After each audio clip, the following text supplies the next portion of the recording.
नमस्कार दोस्तों, स्वागत है आपका हमारे YouTube चैनल में। दोस्तों, आज जानेंगे कि महिलाओं को अपने बाल कौन से दिन धोने चाहिए ताकि आपके पति को हर कार्य में सफलता मिले।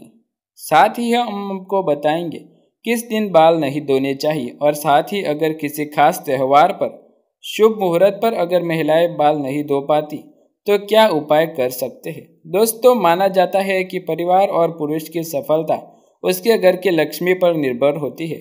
लक्ष्मी के स्वभाव और व्यवहार के कारण वैभवशाली बनते हैं।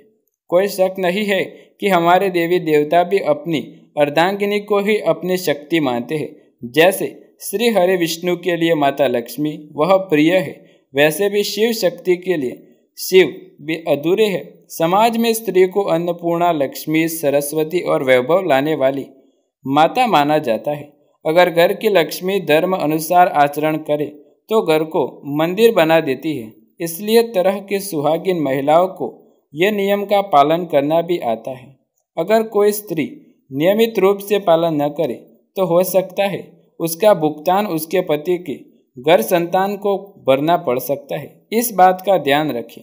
आज हम आपको सुहागिन महिलाओं को बाल धोने चाहिए इसके नियम बताने जा रहे हैं।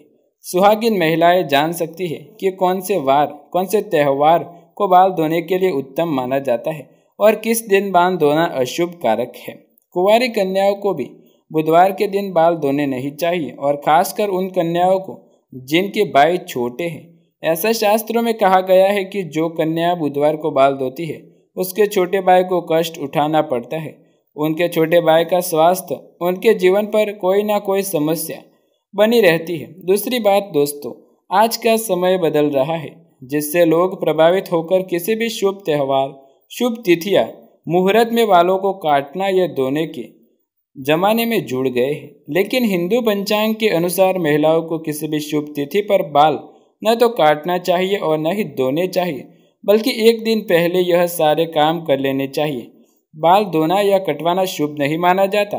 खासकर एकादशी, अमावस्या और पूर्णिमा पर बाल बिल्कुल भी न धोए, इससे आपके मस्तक पर चंद्रमा का प्रभाव पड़ने लगता है। तीसरी बात याद रखें, अगर आप किसी का व्रत कर रखते हैं तो बाल न धोए। ऐसे में अगर आप व्रत नहीं रखा तो बाल धो सकते हैं, लेकिन आप एक दिन पहले बाल धोकर शुद्ध हो जाए।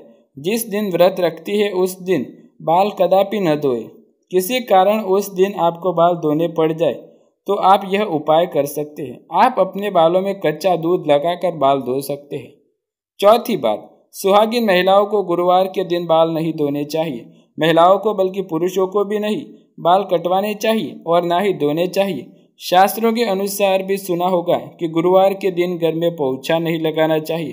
बृहस्पति देवता गुरु माने जाते हैं। ऐसी मान्यता है कि गुरुवार के दिन बाल धोने से या कटवाने से आर्थिक समस्याओं का उत्पन्न होने लगती है।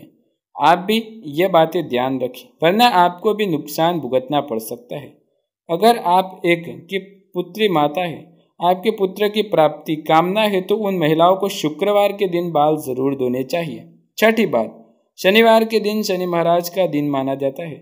उस दिन सर में तेल लगाए और ना अपने बालों को धोए। शनि की दृष्टि आप पर बनी रहती है और अगर किसी कारणवश आपको शनिवार के दिन बाल धोने पड़ जाए तो थोड़ी सी हल्दी और बेसन को मिलाकर पहले बालों पर लगा लें और उसके बाद आप बाल धो सकते हैं। पर ध्यान रखें कि बहुत ज़्यादा आवश्यक होने के कारण ही आपको शनिवार के बाल धोने चाहिए।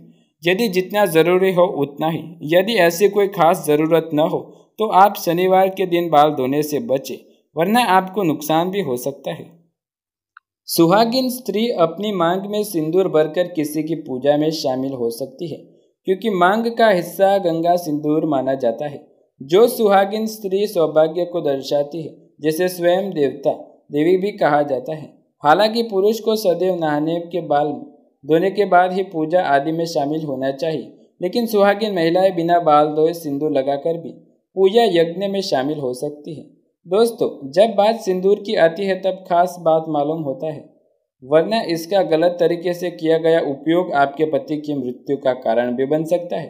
दोस्तों, अगर आपने देखा होगा कि आपके पति आपसे प्रेम करता है या नहीं, तो ऐसे में आपको अपने पति के हाथों से सिंदूर लगाना चाहिए और देखना चाहिए कि अगर आपके नाक पर थोड़ा सा सिंदूर गिरता है तो वो आपसे बहुत प्रेम करता है। फिल्मी लग रहा है कि आपका पति आपसे प्रेम नहीं करता तो आप हर रोज या किसी भी दिन उनसे ही सिंदूर लगवाएं, जिससे यदि नाक पर सिंदूर गिरे तो ये साबित हो जाता है ये प्रेम को दर्शाता है। आने वाले समय में भी उनका रिश्ता बहुत गहरा चला जाता है। अलावा जब आपको सिंदूर लगाते हैं तो अनजाने में नाक पर गिर जाता है, इसका मतलब है कि पति की तरफ से व्यक्ति यानी कि पत्नी को कोई खुशखबरी भी मिल सकती है। दोस्तों अब आइए जान लेते हैं कुछ महत्वपूर्ण चीजों के बारे में। नंबर 1, मान्यताओं के अनुसार बीच मांग में सिंदूर लगाने की बजाय किनार पर लगाते सिंदूर उसका पति उससे किनार कर लेता है।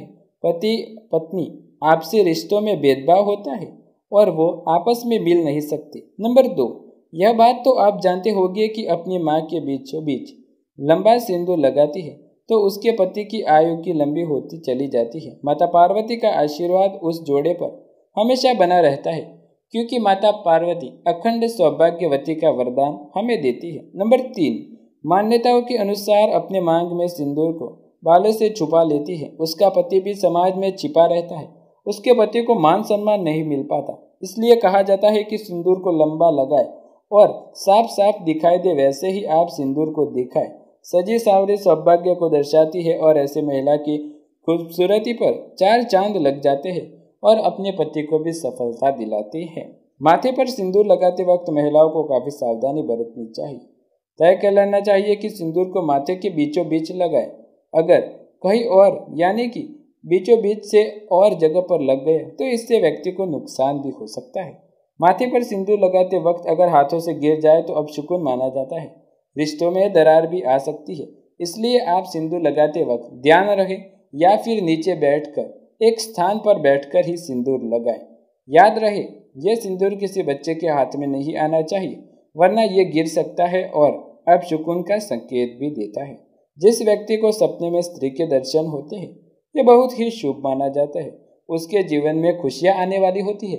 माता लक्ष्मी धन की देवी उसके जीवन में आगमन करने वाली होती है, ये भी एक तरह का संकेत माना जाता है। दोस्तों ये थी वो जानकारी सुहागिन महिलाओं से जुड़ी कि किस दिन उन्हें बाल धोने चाहिए और किस दिन नहीं, सिंदूर किस प्रकार से लगाना चाहिए जिनसे उनके पति को सफलता प्राप्त हो सके। यदि आपको ये जानकारी पसंद आए तो वीडियो को लाइक शेयर कमेंट कर दीजिएगा और चैनल पर नए हैं तो चैनल को सब्सक्राइब करके बेल आइकन भी ज़रूर दबाइएगा। ऐसे ही नए वीडियो देखने के लिए हमारे चैनल के साथ जुड़े रहिएगा। मिलते हैं अगले वीडियो में, तब तक के लिए धन्यवाद।